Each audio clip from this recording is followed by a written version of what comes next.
자, 계속해서 문제풀이 같이 하도록 하겠습니다. 자, 문제 1번. 자, 포소화 설비의 유지 관리에 관한 기준으로 틀린 것은? 자, 이 보기 중에서 잘못된 부분을 이제 고르시면 되겠습니다. 자, 1번. 수동식 기동장치의 조작부는 바닥으로부터 높이 0.8m 이상 1.5m 이하의 위치에 설치할 것. 맞는 거죠? 예, 바닥으로부터 높이 0.8m 이상 1.5m 이하 맞는 거고요. 2번. 기동장치의 조작부에는 가까운 보기 쉬운 곳에 기동장치의 조작부라고 표시한 표지를 할 것. 2번도 맞는 내용이네요. 3번. 항공기 경납고의 경우 수동식 기동장치는 각 방사 구역마다 1개 이상 설치할 것. 자, 3번 틀렸어요. 각 방사 구역마다 1개 이상 설치하는 것이 아니라 몇 개 이상이에요? 그렇죠. 2개 이상 설치하는 것이 맞죠. 3번 틀렸고요. 4번. 호스 접결구에는 가까운 보기 쉬운 곳에 접결구라고 표시한 표지를 설치할 것. 4번도 맞습니다. 그래서 옳지 않은 것은 3번이 옳지 않습니다. 자, 문제 2번. 포소화 설비에 포헤드를 설치하고자 한다. 방호 대상 바닥 면적이 40제곱미터일 때 필요한 최소 포헤드 수는? 자, 지금 이게 어떤 헤드를 설치하는 거냐면은 지금 포헤드를 설치한다라고 했죠. 그럼 포헤드 같은 경우에는 바닥 면적 얼마?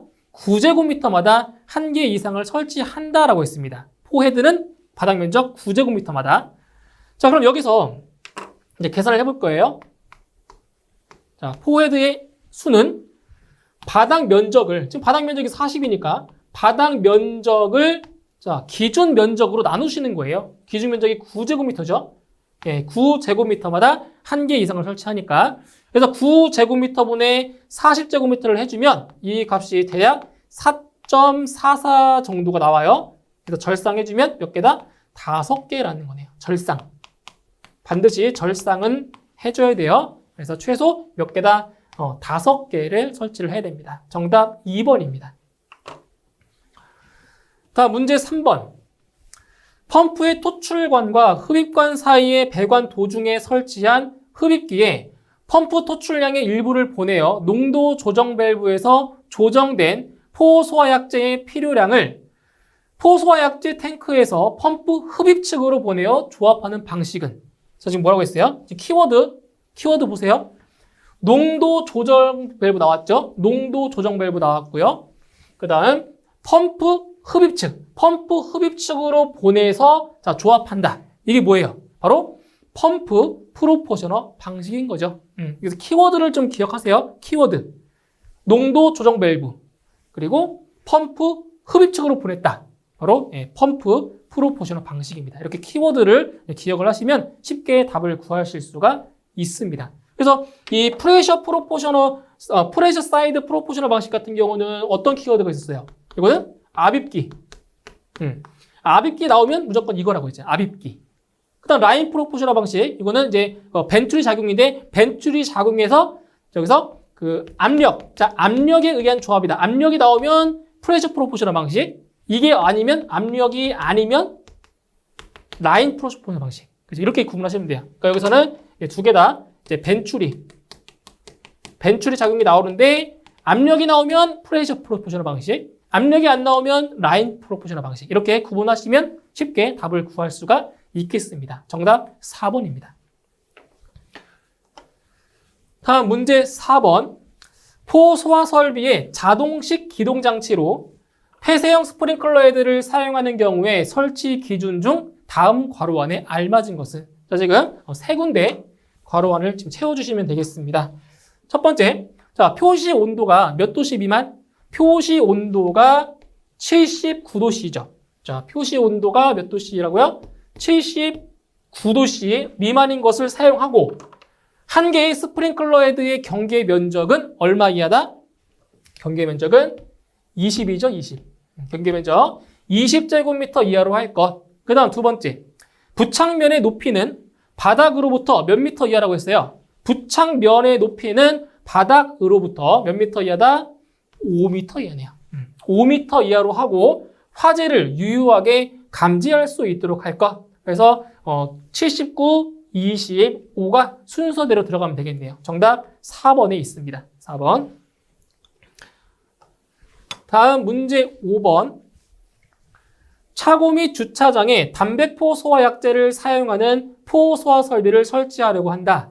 바닥 면적 1제곱미터에 대한 포 소화약제의 1분당 방사량의 기준은, 자, 이것은 이제 소방 대상물 그리고 포 소화약제의 종류에 따른 자, 방사량을 이제 구해주는 거예요. 자, 지금 이게 어디냐면 차고 및 주차장이라고 했고요. 그리고 포 소화약제로는 바로 담배포 소화약제를 사용한대요. 딱 나와야 돼요, 방사량. 나와야 돼요. 자, 얼마냐? 바로 6.5리터 이상인 거죠. 6.5리터 이상. 담배포는 6.5리터 이상이에요. 자, 나머지 보기 볼까요? 나머지 보기. 자, 여기서 8.0리터 이상. 이건 뭐죠? 8.0리터는? 이것은 합성 계면 활성제포죠. 맞나요? 활성제포. 합성 계면 활성제포가 8리터 이상이 되고요. 그 다음에 3.7리터는 이건 뭐였어요? 이거는 수성막포. 수성막포였죠. 이렇게 해서 이제 포 소화 약제에 따른 방사량의 기준이 다르기 때문에 이렇게 잘 기억을 해주시면 되고요. 5.0리터 이상은 없었어요. 저런 값은. 맞나요? 없었죠. 그래서 담배포 같은 경우에는 6.5리터 이상이다. 방사량이. 그래서 정답은 2번이 정답이 되겠습니다. 자, 다음 문제 6번.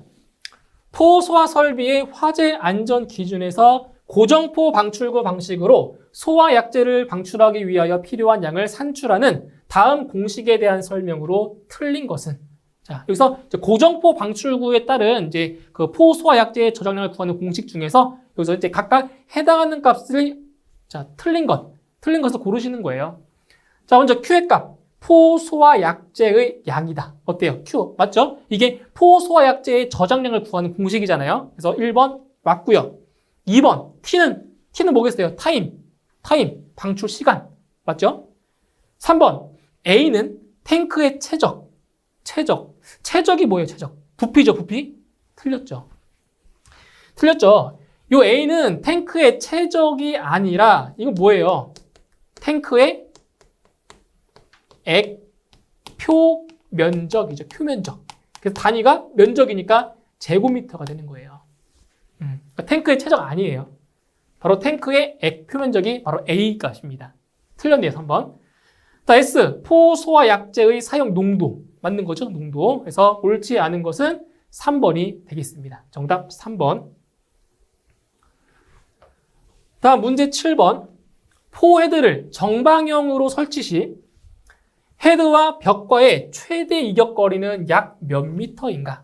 자, 이것은 자, 포헤드와 벽과의 거리를 지금 물어본 겁니다. 자, 이런 거죠.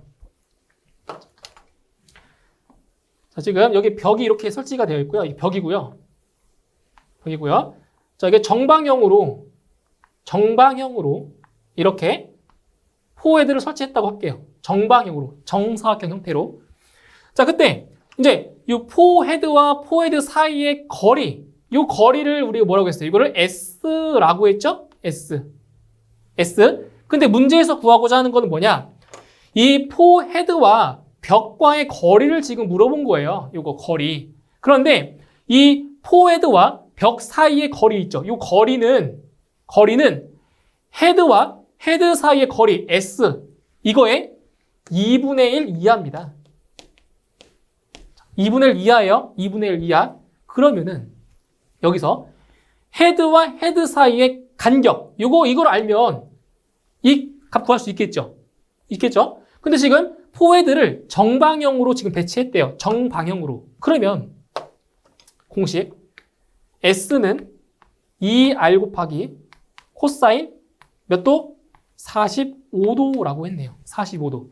그때 여기 R값, 유효 반경은 항상 얼마라고요? 유효 반경은 항상 몇 미터라고 했어요? 2.1m로 보시면 돼요. 2.1m. 자, 계산해보면 2 곱하기 2.1m 곱하기 코사인 45도.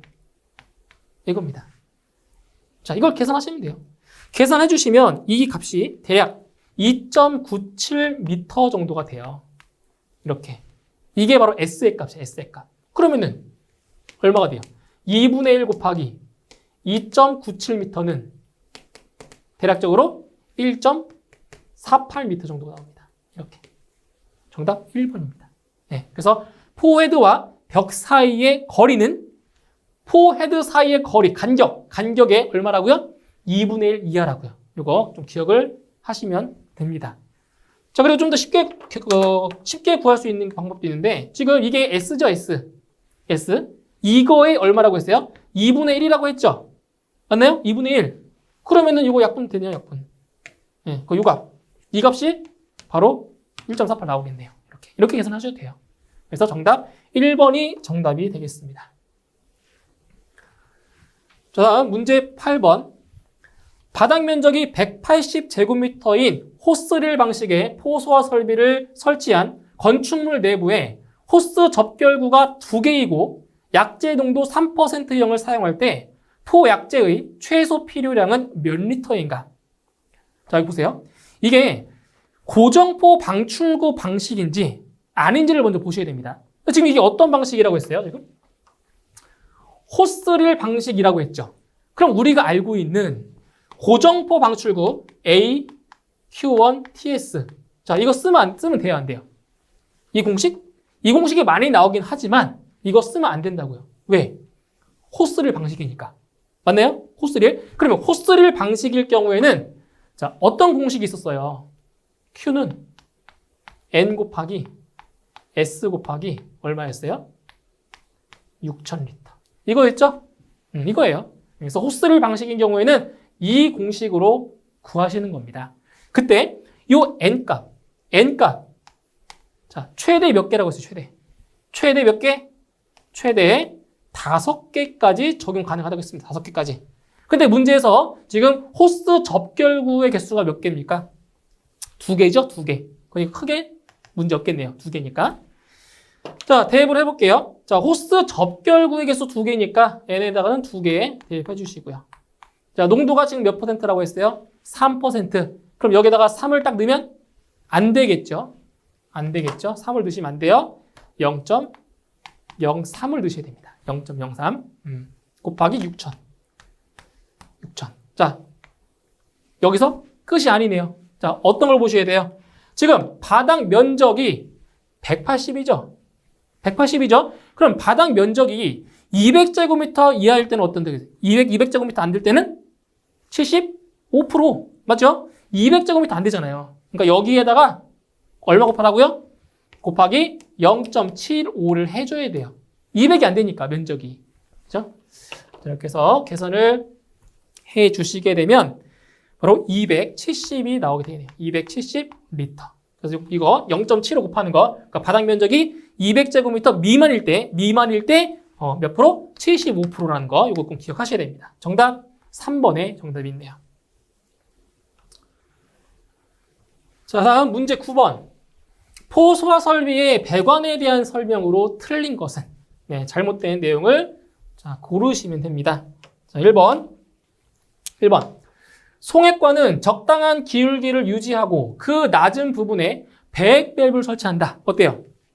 배액 밸브. 맞는 거죠? 그래서 배관 안에 남아있는 액을 배출하기 위해서 이게 배액 밸브를 설치한다라고 했어요. 1번 맞고요. 2번. 포헤드 설비의 가지 배관의 배열은 토너먼트 방식으로 한다. 틀렸네요. 포헤드 설비의 가지 배관의 배열은 토너먼트 방식으로 하면 안 된다라고 했죠. 2번 틀렸어요. 3번. 송액관은 전용으로 한다. 맞네요. 전용. 그죠? 전용 맞고요. 4번. 포 워터 스프링클러 설비의 한쪽 가지 배관에 설치하는 헤드의 수는 몇 개 이하다? 8개 이하다. 이것도 맞네요. 그래서 옳지 않은 건 2번입니다. 토너먼트 방식으로 하면 안 돼요. 정답 2번. 자, 다음 문제 10번. 포소화 설비를 표면화 주입 방식으로 설치하는 경우에 대한 설명으로 적당하지 않은 것은? 자, 이 문제는 이제 아까 이론 시간에, 전 시간에 이제 설명드렸던 내용은 아닌데, 이거는 이제 기출 문제를 통해서 공부를 좀 해주시면 돼요. 그래서 표면화 주입 방식으로 설치하는 경우에 대한 설명으로 적당하지 않은 것. 틀린 거 찾으시면 돼요. 1번. 상부 주입식의 경우에 탱크 화재 시 고정포 방출구가 파손되는 단점을 보완할 수 있다. 이거 맞는 설명이 되겠고요. 그 다음 탱크의 직경이 크고 점도가 낮은 위험물 저장 탱크의 방호에 적합하다. 이것도 맞는 설명이 되겠습니다. 3번. 콘 루프 탱크의 형태 및 수용성 위험물 탱크에는 적용할 수 없다. 자, 정답은 3번이 정답이 되는데 보세요. 수용성 위험물 탱크에는 적용할 수가 없어요. 그런데 여기서 콘 루프 탱크의 형태 이거는 적용할 수 있습니다. 그래서 3번이 틀린 겁니다. 그러니까 수용성 위험물 탱크에는 적용할 수가 없는데 이거는 적용할 수 있기 때문에 이 3번 보기가 틀린 거죠. 3번이 답이에요. 4번 발포기의 허용 배합이 위험물에 가해지는 압력보다 클수록 발포기의 크기를 적게 할 수 있다. 4번도 맞는 설명이 되겠습니다. 그래서 정답 3번이 정답이 되겠네요. 자, 다음 11번 부상 지붕 구조 플로팅 루프 탱크에 설치하는 고정 포 방출구는 자 보세요. 플로팅 루프 탱크에 설치 가능한 포 방출구 딱 한 가지 있다고 했죠. 그게 뭐예요? 바로 특형. 그죠? 특형이네요. 그러니까 특형입니다. 1번. 그래서 플로팅 루프 탱크에 설치 가능한 고정포 방출구. 이거 시험에 잘 나온다고 했어요. 이거 한 가지. 딱 특형 방출구밖에 없습니다. 정답 1번이에요. 그 다음 12번. 다음은 포 소화 설비에서 배관 등 설치 기준에 관한 내용이다. 기억 디귿 안에 들어갈 내용으로 옳은 것은? 자, 하나씩 볼게요. 연결 송승환 설비의 배관과 겸용할 경우에 주 배관은 구경 100mm 이상, 방수구로 연결되는 배관의 구경은 몇 mm 이상의 것으로 하여야 한다. 얼마예요? 방수구로 연결되는 배관의 구경은 얼마? 65mm 이상인 거네요. 65mm 이상. 그 다음 펌프의 성능은 체전 운전 시 정격 토출 압력의 몇 퍼센트? 정격 토출 압력의 140%를 초과하지 아니하고 정격 토출량의 150%로 운전 시 정격 토출 압력의 몇 프로 이상? 65% 이상이 되어야 한다라고 했네요. 그래서 65, 140, 65. 정답 3번에 있네요. 맞나요? 3번. 정답 3번이 되겠습니다. 자, 다음 13번. 차고, 주차장에 설치하는 포 소화전 설비의 설치 기준으로 옳은 것은 1번. 저발포의 소화 약제를 사용할 수 있는 것으로 할 것. 1번이 맞네요. 고발포가 아니라 자, 저발포라고 했어요. 그죠? 그래서 정답 1번이 되겠습니다. 저발포의 소화 약제를 사용할 수 있는 것으로 할 것. 1번이 자, 정답이 되고요. 나머지 보기들은 어디가 틀렸는지 같이 볼게요. 2번. 호스를 포 소화전 방수구로 분리하여 비치하는 때에는 그로부터 1.5m 이내의 거리에 호스함을 설치할 것. 이거 거리 틀렸죠? 1.5m 이내가 아니라 3m 이내가 돼야 맞죠? 3m 이내가 맞아요. 3번. 호스함은 바닥으로부터 높이 1m 이하의 위치에 설치하고 그 표면에는 포 소화전 함이라고 표시한 표지와 적색의 위치 표시 등을 설치할 것. 자, 보세요. 자, 지금 여기 2번 같은 경우에는 뭐냐? 2번 같은 경우는 몇 미터? 바로 1.1m 이하가 아니라, 여기 틀렸죠? 높이가 1m 이하가 아니라 1.5m 이하가 돼야 맞는 겁니다. 1.5m 이하. 자, 3번 틀렸고요. 그 다음 4번.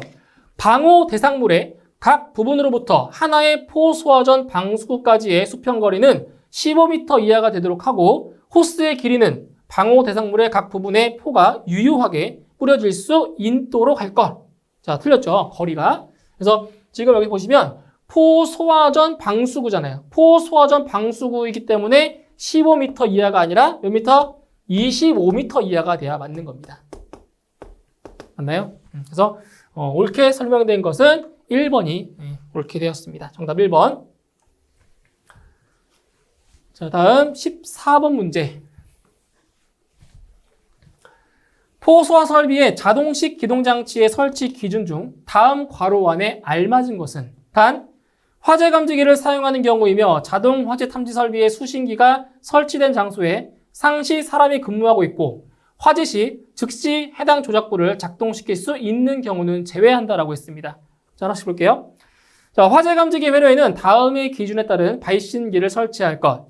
특정 소방 대상물의 층마다 설치하되 해당 특정 소방 대상물의 각 부분으로부터 수평거리가 몇 미터 이하? 수평거리 25m 이하가 되도록 할 것. 다만 복도 또는 별도로 구획된 실로서 보행거리가 얼마 이하? 보행거리가 40m 이상일 경우에는 추가로 설치해야 한다라고 했습니다. 그래서 기억은 25m, 니은은 40m가 들어가면 되겠습니다. 정답 2번입니다. 자, 다음 15번. 전역 방출 방식 고발포용 고정포 방출구의 설비 기준으로 옳은 것은? 자, 옳은 걸 찾으시면 됩니다. 1번. 당해 방호 구역의 관포 최적 1세제곱미터에 대한 1분당 포 수용액 방출량은 1리터 이상으로 할 것. 1번은 해당 사항이 없어요. 이 설치 기준에 1번은 들어가지 않습니다. 아예 포함도 안 되기 때문에 1번이 틀렸고요. 1번이 왔고요. 고정포 1번 틀렸어요. 지금 옳은 걸 찾는 거니까 1번 틀렸어요. 아예 해당 사항이 안 됩니다. 2번. 고정포 방출구는 바닥 면적 600제곱미터마다 1개 이상으로 할 것. 이거는 면적 틀렸죠. 면적. 600제곱미터가 아니라 얼마예요? 500제곱미터가 돼야 하는 거죠. 500제곱미터. 2번 틀렸습니다. 3번. 포 방출구는 방호 대상물의 최고 부분보다 낮은 위치에 설치할 것. 낮은 위치가 아니라 어떤 위치라고 했어요? 높은 위치라고 했죠. 높은 위치. 틀렸네요. 4번. 계구부에 자동 폐쇄 장치를 설치할 것. 네, 4번이 맞는 겁니다. 그죠? 정답 4번입니다. 다음 16번. 포소화약제의 저장량 계산 시 가장 먼 탱크까지의 송액관에 충전하기 위한 필요량을 계산에 반영하지 않는 경우는, 자, 지금 고정포 방출구 방식에서 포소화약제의 저장량 구할 때 이 배관 보정량을 반영하지 않는 경우가 있다고 했어요. 자, 어떤 경우예요? 바로 송액관의 구경이 75mm, 75mm 이하인 경우는 계산해서 반영하지 않는다라고 했어요. 맞나요? 그래서 송액관의 내경이 75mm 이하인 경우, 이러한 경우에는 계산에 반영하지 않습니다. 정답 1번입니다. 자, 다음 17번. 포헤드의 설치 기준 중 다음 괄호 안에 알맞은 것은? 자, 내용을 볼게요. 압축 공기포 소화 설비의 분사 헤드는 천장 또는 반자에 설치하되 방호 대상물에 따라 측벽에 설치할 수 있으며 유류 탱크 주위에는, 자 보세요. 유류 탱크 주위에는 바닥 면적 얼마라고 했어요? 13.9라고 했죠. 예, 유류 탱크 주위에는 바닥 면적 13.9제곱미터마다 1개 이상, 그리고 특수 가연물 저장소에는 바닥 면적 얼마라고 했어요? 9.3제곱미터마다 1개 이상으로 상해 방호 대상물의 화재를 유효하게 소화할 수 있도록 할 것. 그래서 유류 탱크 주위는 13.9, 특수 가연물 저장소는 9.3이 되는 겁니다. 그래서 정답 4번이 정답이 되겠습니다. 다음 18번. 고발포의 포 팽창 비율은 얼마인가? 이거는 두 가지만 기억하면 된다라고 했어요. 맞나요? 저발포. 자, 저발포와 고발포의 팽창 비율입니다. 그래서 저발포 같은 경우에는 팽창 비율이 얼마라고 했어요? 이거는 20배 이하라고 했죠? 20배 이하. 그 다음 고발포용 같은 경우에는 80 이상. 이것은 1000 미만이라고 했죠. 1000 미만. 맞나요? 그래서 고발포의 포 팽창 비율을 물어봤으니까 정답은 4번이 정답이 되겠네요. 그래서 1번 같은 경우는 이제 저발포가 되겠죠. 저발포. 그래서 정답은 4번이 정답이 되겠습니다. 자, 그래서 여기까지 해서 이제 포 소화 설비에 대한 문제를 같이 풀어보았고요. 자, 오늘 강의 내용 잘 정리해 주시고 저는 다음 이론 강의 시간에 다시 뵙도록 하겠습니다. 수고하셨습니다.